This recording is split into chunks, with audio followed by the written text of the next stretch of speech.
గోవా కేంద్రంగా సాగుతున్న భారీ డ్రగ్స్ దందా గుట్టు రట్టు చేశారు తెలంగాణ యాంటీ నార్కోటిక్స్ బ్యూరో పోలీసులు. గోవా డ్రగ్స్ పెడ్లర్స్ పై డెకాయ్ ఆపరేషన్ చేపట్టారు. హైదరాబాద్ కు డ్రగ్స్ సప్లై చేస్తున్న గోవాలోని డ్రగ్స్ పెడ్లర్స్ పై నార్కోటిక్ బ్యూరో ఆపరేషన్ పర్రా పేరుతో డెకాయ్ ఆపరేషన్ చేపట్టింది.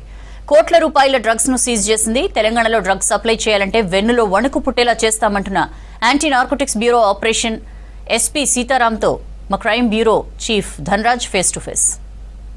డ్రగ్స్ రహిత తెలంగాణ కోసం తెలంగాణ యాంటీ నార్కోటిక్ బ్యూరో భారీ ఆపరేషన్స్ నిర్వహిస్తుంది. ఈ క్రమంలోనే గోవాలో ఒక డెకాయ్ ఆపరేషన్ నిర్వహించింది. అయితే మనతో మాట్లాడేందుకు anti narcotic bureau SP operation Sitaram sir ఉన్నారు. సార్, మీరు ఈ మధ్య చూసినట్టయితే గోవాలో అతిపెద్ద భారీ ఆపరేషన్ చేశారు. 1,20,00,000 పైన కూడా డ్రగ్స్ కూడా పట్టుకున్నారు. ఈ డెకాయ్ ఆపరేషన్ ఎలా చేశారు? ఎంతమందిని అక్కడ డ్రగ్స్ పెడ్లర్లను గుర్తించారు? రీసెంట్గా గోవాలో ఒక భారీ operation Telangana anti narcotic bureau చేసింది వాస్తవం. ఇందులో ఏంటంటే మొట్టమొదటిగా గోవా నుంచి కోకేయిన్ అటువంటి డ్రగ్ తెలంగాణకు మన హైదరాబాద్కి సప్లై అవుతున్నట్టు, హై ఎండ్ కస్టమర్స్ ఇది కొంటున్నట్టు మాకు ఇన్ఫర్మేషన్ అందింది. ఆ ఇన్ఫర్మేషన్ ఒక పర్టికులర్గా ఎగ్జాక్ట్ ఇన్ఫర్మేషన్ మేము ట్రాక్ చేసి ఎవరైతే సప్లై చేస్తున్నారో గోవా నుంచి వాళ్ళని ట్రాక్ చేయడం జరిగింది. ఆ ట్రాక్ చేసే క్రమంలో వాళ్ళు ఒక సప్లయర్కి అందిస్తున్నప్పుడు ఒక పెడ్లర్ వచ్చి తీసుకొచ్చి ఒక కన్జ్యూమర్కి తీస్తున్న సమయంలో అతన్ని పట్టుకోవడం జరిగింది. మేము ఇమీడియట్ అతన్ని క్యాచ్ చేసి అతని ద్వారా గోవా నెట్వర్క్ అసలు మాకు ఒక ఫస్ట్ ఐడియా స్టార్ట్ అవుతుంది అక్కడి నుంచి. దాని తర్వాత అతను ఇచ్చిన ఇన్ఫర్మేషన్తోనే అతనికి ఎవరు ఇస్తున్నారు అన్నది తీస్తున్నప్పుడు అతను ఒక నైజీరియన్గా ఐడెంటిఫై అయినాడు. ఇమ్మీడియట్గా నెక్స్ట్ నైజీరియన్ని కూడా ఐడెంటిఫై చేయడం జరిగింది. నైజీరియన్ని కూడా మేము అతన్ని కూడా అదుపులో తీసుకోవడం జరిగింది. దాని తర్వాత ఆ నైజీరియన్ అనుకున్న నెక్స్ట్ థర్డ్ గ్రేడ్లోకి వెళ్ళిపోయినాం, థర్డ్ ర్యాంక్లోకి వెళ్ళిపోయినప్పుడు అక్కడ గోవాలో అతిపెద్ద నెట్వర్క్ నడుస్తున్న విషయం మా దృష్టికి వచ్చింది. ఇమ్మీడియట్ మా డైరెక్టర్ గారు మేము అందరం కూర్చొని ఈ నెట్వర్క్ని ఎట్లా బ్రేక్ చేయాలనే ఉద్దేశంతో ఒక మంచి అండర్ కవర్ ఆపరేషన్ స్టార్ట్ చేశాం. అప్పుడు ఈ అండర్ కవర్ ఆపరేషన్ కోసం మా డైరెక్టర్ గారి ఆధ్వర్యంలో డిఎస్పీస్ 3 టీమ్స్ అందరు కలిసి ఒక 1 వీక్ 8 డేస్ వరకు అందరూ వివిధ ప్లేసెస్లో ఏవైతే మాకు సస్పెక్టెడ్ ఏరియాస్ ఉన్నారో వాళ్ళన్నిట్లలో అందరు పోయి ఉండిపోయినారు. ముందే ఉండిపోయిన తర్వాత ఎవ్రీడే వాళ్ళ కదలికల్ని అబ్జర్వ్ చేసుకుంటూ ఒక కామన్ పాయింట్కి వచ్చిన తర్వాత మాకు ఎవరో కొద్దిగా రూఢి అయిన తర్వాత ఇమ్మీడియట్ ఒకే నైట్ అదే ఆపరేషన్ చేయడం జరిగింది. ఈ ఆపరేషన్లో భారీ ఎత్తున డ్రగ్స్ సీజ్ చేయడం జరిగింది. మేము గోవా పోలీసుల సహకారం కూడా తీసుకున్నాం. తర్వాత అందులో చాలా మంచి డ్రగ్స్, అంటే ఒకే రకమైన కొకేయిన్ కాకుండా కొకేయిన్ కావచ్చు, ఎండిఎం కావచ్చు, ఎక్స్ట్రాసీ పిల్స్ కావచ్చు, ఇక చాలా కూడా మాకు దొరకడం జరిగింది. అంటే one of the best operation ఇది ఆల్మోస్ట్ ఇప్పటివరకు జరిగిన వాటిలలో. దాంట్లో స్వయంగా మా డైరెక్టర్ సార్ కూడా పాల్గొని మమ్మల్ని అందరినీ ముందు నుండి నడిపేయటం కూడా జరిగింది. అయితే గోవా నుంచి హైదరాబాద్కు ఇక్కడ సప్లై అవుతున్నటువంటి క్రమంలో అంటే వీటిని ప్రధానంగా పబ్బులకు కానీ అదేవిధంగా ఇక్కడ ఎలాంటి కన్జ్యూమర్స్ ఉన్నారు, వాళ్ళని కూడా ఎట్లా ఐడెంటిఫై చేశారు? యాక్చువల్గా కన్జ్యూమర్స్ మనకు డేటాబేస్ అంతా దొరుకుతూనే ఉంది ప్రతిసారి.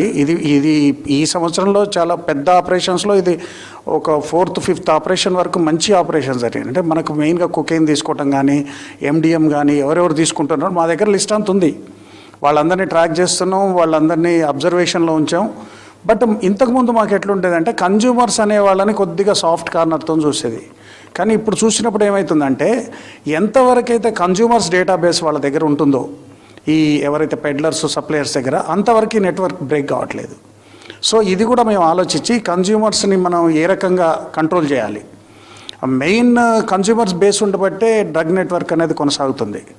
కాబట్టి హై ఎండ్ కన్జ్యూమర్లు ఎవరు, వాళ్ళు ఎవరెవరు ఉంటారు, ఏం చేస్తారు, మేము మొత్తం ఫోకస్ ఇప్పుడు దాని మీదే ఉంది. కన్జ్యూమర్స్ మీద కూడా స్ట్రిక్ట్ యాక్షన్ తీసుకోవాలని మా డైరెక్టర్ గారు దీని మీద సీరియస్గా దృష్టి సారించడం జరిగింది.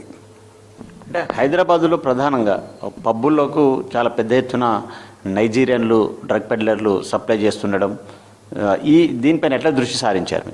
సార్, నిజం చెప్పాలంటే లాస్ట్ 6 monthsలో హైదరాబాద్లో చాలా భయం అనేది వచ్చింది. అంటే కన్జ్యూమర్లు ఇదివరకు ఎట్లా ఉన్నారు అదంతా నాకు దాని గురించి డిస్కస్ చేయదలుచుకోలేదు.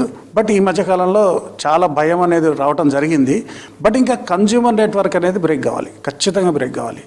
అయితే కన్జ్యూమర్ నెట్వర్క్ ఎట్లా బ్రేక్ చేయాలన్న దాని మీద మేము ఇప్పుడు మొత్తం మా దగ్గర డీటెయిల్స్, కన్జ్యూమర్ డేటాబేస్ అన్నీ ఉన్నాయి. వాళ్ళ కదలికలు, వాళ్ళు ఏం చేస్తున్నారో ప్రతి ఒక్కటి గమనిస్తూనే ఉన్నాం మేము. ఏదో ఖాళీ కూర్చున్నంత మాత్రం మేము ఇట్లా కూర్చున్నాం కాబట్టి వాళ్ళందరూ సేఫ్ అని అనుకోవాల్సిన పని లేదు. మీరు రీసెంట్గా కూడా చూసినప్పుడు కొంతమంది పెద్ద ఎత్తున కొకైన్ కొంటున్న వాళ్ళని పట్టుకోవటం, ఇవన్నీ మీకు పేర్లు నేను వివరించదలుచుకోలేదు. వీళ్ళందరినీ కూడా మనం తీసుకోవడం జరిగింది, ఉంది మన దగ్గర నెట్వర్క్. అయితే దీన్ని ఏంటంటే మెయిన్గా మేము కన్జ్యూమర్ నెట్వర్క్ బ్రేక్ చేస్తాం. ఇంకా ఇప్పుడు గోవా ఏదైతే ఆపరేషన్ ఉందో దానికి సెకండ్ ఎపిసోడ్ ఉంది, డెఫినెట్గా పెద్ద ఎపిసోడ్ ఉంది. విల్ గో టు బ్రేక్, మంచి ఇంకా పెద్ద ఆపరేషన్ చేస్తాం ఫ్యూచర్లో, అది కూడా మీకు ఫ్యూచర్లో తెలుస్తుంది. బట్ స్లోగా అన్ని కదలికలు గమనిస్తున్నాం. అంటే ఒకేసారి అన్నీ చేసుకుంటూ అది ఏదో వాళ్ళు కూడా అప్రమత్తం ఎవరికి వాళ్ళు వెళ్ళిపోయేటట్టు కాకుండా జాగ్రత్తగా గమనించుకుంటూ ఏ రకంగా దెబ్బ కొట్టాలన్న దాని మీద దృష్టి ఉంది మాకు. హైదరాబాద్లో డ్రగ్స్ సప్లై చేయాలంటే వాళ్ళకి మీరేం చెప్తున్నారు? హైదరాబాద్లో డ్రగ్స్ సప్లై చేస్తే ఏమవుతుంది అన్నది ఇప్పటి వరకు నైజీరియా వరకు వెళ్ళిపోయింది. ఈకో ఏదైతే తెలంగాణ యాంటీ నార్కోటిక్ బ్యూరో చేసే ప్రతి స్టెప్పు నైజీరియా వరకు వెళ్ళింది ఇది. కాబట్టి వాళ్ళు జాగ్రత్తలో వాళ్ళు ఉన్నారు, మేము ఏ రకంగా వాళ్ళని కంట్రోల్ చేయాలన్న దాంట్లో మేము ఉన్నాం. హైదరాబాద్లో డ్రగ్స్ సప్లై చేయటం అనేది రానున్న రోజుల్లో ఎవ్వరు అతి కష్టతరమైన పని, అది ఎట్టి పరిస్థితుల్లో జరగదు. మన సీఎం గారి కోరిక మేరకు డ్రగ్ రహిత సమాజం అనేది తెలంగాణలో ఉండాలన్న ఏదైతే ఆశయం ఉందో అది 100% ఇంప్లిమెంట్ చేయడానికి తెలంగాణ యాంటీ నార్కోటిక్ బ్యూరో ముందుగా ఉత్సాహంతో వెళ్తున్నాం. మా డైరెక్టర్ గారికి మళ్ళీ 1 year ఎక్స్టెన్షన్ రావడంతో ఇంకా చాలా ఉత్సాహంతో ప్రతి ఒక్కళ్ళు కలిసి పనిచేస్తున్నాం, ఖచ్చితంగా సాధిస్తాం. తెలంగాణలో చూసినట్టయితే డ్రగ్ సప్లై చేసినా, కన్జ్యూమ్ చేసినా, ఒకవేళ డ్రగ్ పెడ్లర్లు కలిసి బిజినెస్ చేసినా కూడా వాళ్ళ వెన్నులో వణుకు పుట్టేలాగా తెలంగాణ యాంటీ నార్కోటిక్ బ్యూరో పనిచేస్తుందంటున్నారు anti narcotic bureau SP Sitaram. Cameraman శ్యామ్తో ధనరాజ్, యాంటీ నార్కోటిక్ బ్యూరో నుంచి హైదరాబాద్, E6 న్యూస్.